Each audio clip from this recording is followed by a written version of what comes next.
Hello everyone and welcome back to Puddles' Place. I'm your host Puddles. Today we're going to go over something that has existed in World of Warcraft since its initial launch in 2004, professions. Professions are a part of every major MMO today, sometimes called skills or crafting, but WoW does these a little differently than most other MMOs. The major difference between professions in WoW and most other MMOs is that you are limited to only 2 primary professions regardless of level. However, you can obtain all 4 secondary professions of cooking, first aid, fishing, and archaeology. This is in contrast to MMOs such as Final Fantasy XIV, where you unlock more crafting classes as your level increases. This is also different from RuneScape and ESO, where all skills are available to you at all times, and EVE, where you can learn the skills over time. The only major MMO that I've found that kind of matches the WoW profession systems is the Guild Wars profession system, which makes sense as the developers of WoW were very active Guild Wars players back in its heyday. So let's start with the primary professions, and then we'll come back to the secondary professions. In particular, we're going to focus on the 3 armor crafting professions: tailoring, leatherworking, and blacksmithing. These professions are all responsible for making armor and some assorted other items, such as bags for tailors, drums and bardings for leatherworkers, and weapons for blacksmiths. To start with, tailoring is mostly focused on cloth armor and bags. They can make other items such as mounts or a pet, and of course, since bags are one of the most useful pieces of gear, you can have a decent source of income by making bags. Not great, but decent. This profession is recommended for cloth-wearing classes such as priests, mages, or warlocks. With leatherworking, this profession is focused on making both mail and leather armor. In addition, it can also make 2 of the most in-demand endgame items, drums and bardings. Drums provide players with an identical buff to heroism, bloodlust, or time warp, and bardings prevent players from getting knocked off their mounts, which is incredibly useful. Both of these will sell for, again, a decent price on the auction house. Not great, but decent. This profession is recommended for leather or mail-wearing classes, such as rogues, druids, demon hunters, monks, hunters, and shaman. The last of the 3 armor crafting professions is blacksmithing. This profession is mainly focused on plate armor, but can make some pets and weapons. Although with artifact weapons in Legion, there are no new weapon patterns for this expansion.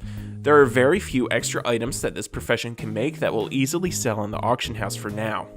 This profession is recommended for plate-wearing classes such as paladins, warriors, or death knights.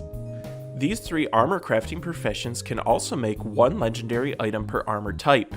These legendaries are the only buy non-equip legendaries and aren't as good as the legendaries that normally drop, but they sell for at least 50,000 gold on the auction house. However, they require a massive amount of materials. Also, all crafted gear other than legendaries will quickly and easily be replaced by gear from the current tier of rating, but there is an upgrade system in place in an attempt to keep the crafting somewhat relevant. Now we're going to talk about other crafting professions. These professions are focused on crafting items other than armor, but are still useful.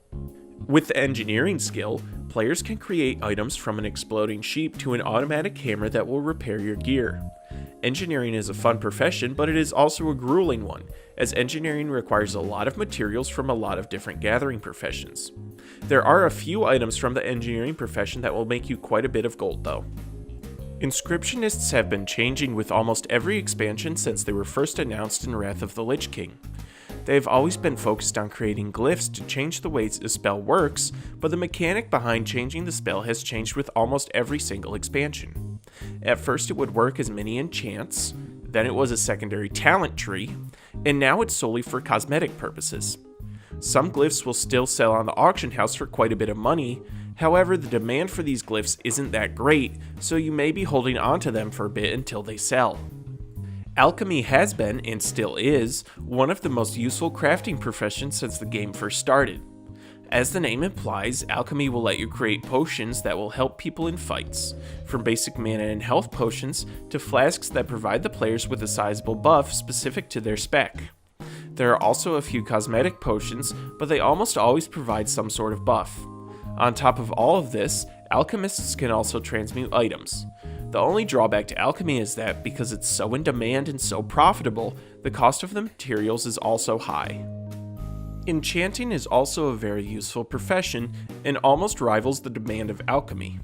Enchanters can enchant other players' gear to give them a slight buff to that piece of gear. Enchanting is a strange profession in that it is its own gathering profession, but you need to destroy items of green quality or higher to obtain the materials. The final crafting profession is jewel crafting. Jewel crafters can create necklaces, rings, and trinkets, but that's not their primary demand. Their primary demand is for gems, which can be inserted into gear and give that gear a buff similar to enchanters. Although jewel crafting is in demand, it is not nearly as in demand as alchemy or enchanting. The final category of primary professions are gathering professions. All of the above professions, with the exceptions of enchanting and tailoring, require some form of gathering profession to feed them materials. The first gathering profession, and arguably the most profitable, is herbalism. Herbalists pick special plants from nodes on the ground. This profession feeds alchemy and inscription. Next is mining. Miners mine ore out of nodes in the ground as well, and this profession feeds blacksmithing, jewel crafting, and engineering. Mining is probably the second most profitable gathering profession. The final gathering profession and the final primary profession is skinning. Skinning feeds leatherworking and to a much lesser extent engineering and tailoring. Skinners gather their skins from slain beasts. Skinning is possibly the least profitable profession. Now, as you may have already figured out, there are what's known as companion professions, or two professions that go well together. I'll list a few of these professions that I believe go well together. Of course, you're free to choose whichever two professions you want, but I think that this list just makes sense. Skinning and leatherworking, herbalism and alchemy, mining and blacksmithing, mining and engineering, herbalism and inscription, mining and jewel crafting, and tailoring and enchanting. The last one may come as a bit of a surprise for new players, but because tailoring has no gathering profession and enchanting is its own gathering profession, these both work really well together. Now moving along to secondary professions. There are a total of 4 secondary professions, and any character can learn all 4 of them. These professions are archaeology, fishing, cooking, and first aid. First aid has become more and more of an unnecessary profession. Most classes have some form of self-healing, and those classes that do not can simply buy food for much cheaper than they can make the bandages and other items required by first aid. First aid may eventually become relevant again, but for now, it's not. Fishing is a nice, relaxing profession. With fishing, fish. You can catch fish in any body of water, but there are nodes around the world that you can fish from that will give you better fish. Fishing is mostly used to feed into cooking, but it also feeds very slightly into alchemy. Cooking is also just as the name implies. Cooking is still important to this day, as you can provide yourself with a food buff to increase a specific stat by a little bit, or if you're feeling generous, you can also create feasts to lay out for your group where everyone can eat to get a buff. Lastly is archaeology. Archaeology is mainly a cosmetic profession in that there's very few items from the archaeology profession that will help you play the game. There are a few transmog items, a few heirlooms, some pets, and mounts, but other than that, there's not much. Archaeologists dig relics out of dig sites and then place them together into a completed item. All professions, regardless of type, require a trainer to learn and progress in them. For crafting professions, you need to learn the basic recipe from these trainers, and then figure out how to unlock higher ranks of the recipes. For gathering professions, you need to buy new ranks in order to keep leveling up. There are also gathering ranks that you need to figure out how to get. In order to figure out ranks, simply mouse over the star in your profession book to reveal the requirements for that rank. So that's a quick basic guide to all of the professions. If you're still not sure which profession to choose, I'd recommend herbalism and alchemy for new players. This will provide a decent income that's always in demand. Other than that, that's all for this video. If you have any questions or you think that I didn't cover something correctly, please leave a comment down below. If you like what I'm doing and would like to see more of it, please like and subscribe. Other than that, have a wonderful day, everyone.